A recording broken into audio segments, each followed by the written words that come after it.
توہین رسالت کی سزا سزائے موت ہے۔ آج پورا یورپ یہ نہیں برداشت کر رہا، سب کچھ برداشت کر رہا ہے، یہ اتفاقی بات نہیں ہے۔ ختم نبوت کا قانون اور توہین رسالت کی سزا یہ مغرب کے ہضم نہیں ہو رہا ہے۔ یہ سزا معاف کرنا یہ توہین رسالت ہے۔ جو بغیرت عدالت اپنے معمولی بات پر توہین عدالت کہ ہماری توہین ہو گئی، اپنی توہین کا ان کو بڑا فکر ہوتا ہے اور لوگوں کو بلاتے ہیں اور ذلیل کرواتے ہیں کہ تم نے عدالت کی توہین کی ہے، لیکن توہین رسالت ان کے نزدیک کوئی جرم نہیں ہے۔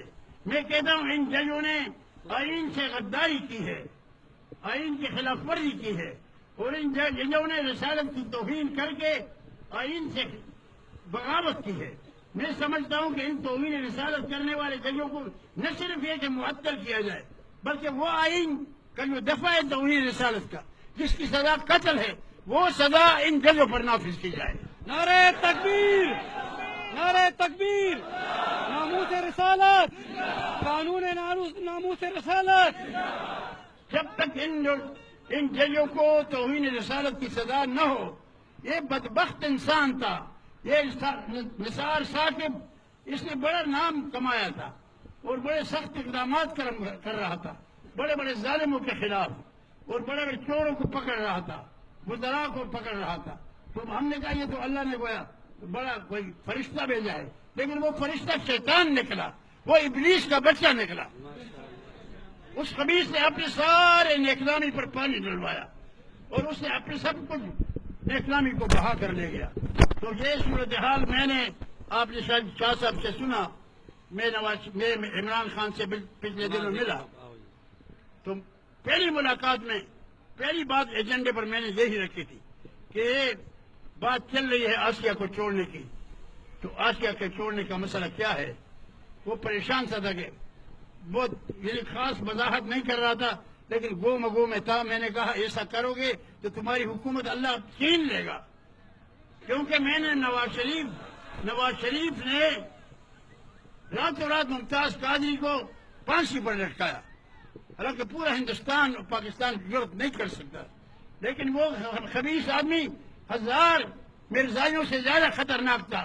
یہ نواز شریف، یہ ہم بدقسمت ملک ہیں، جو بھی آتا ہے ہم پچھلے کو دعا دیتے ہیں۔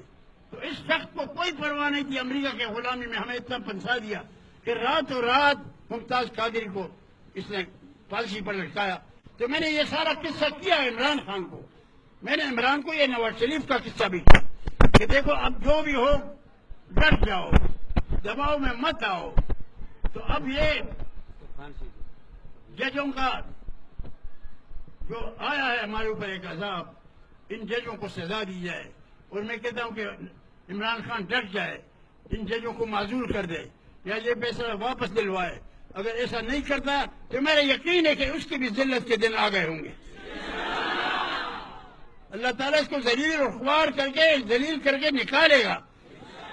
وہ تمام پارلیمنٹ کی یہ حالت ہے کہ آج مجھے شاہجی کہہ رہا تھا کہ صبح سے تقریریں ہو رہی ہیں، شہباز شریف بھی آیا ہے اور کشمیر کا رونا رو رہا ہے، لیکن آج کوئی ممبر پارلیمنٹ میں اس مسئلے پر نہیں اٹھا، نہ شہباز شریف اٹھا، نہ کوئی اور سرکاری آدمی، نہ ممبر، نہ اپوزیشن، سب خاموش ہیں۔ جو ملک رسالت مآب صلی اللہ علیہ وسلم اور اس پر غیرت نہ کرے تو اس کا کیا مقام ہوگا؟ میڈیا بھی اپنا فرض نہیں ادا کر رہا ہے، اس پر تو سارا ملک تلملا کر اٹھنا چاہیے۔ یہ ناموس رسول اور اس کے رسول کے لیے لڑنا انشاءاللہ یہ دیوبندیوں کی حمیت ہے، اس میں علماء دیوبند سب سے آگے ہوں گے، ہمیشہ قیادت ہوگی، اور ہم اس تحریک کو آخر تک پہنچائیں گے۔ اور جب تک گویا ظالموں کو، ان ججوں کو سزا نہ دی جائے تو اس وقت تک ہم آرام سے نہیں بیٹھیں گے۔ اللہ تعالیٰ آپ اور ہم سب کا حامی ہو۔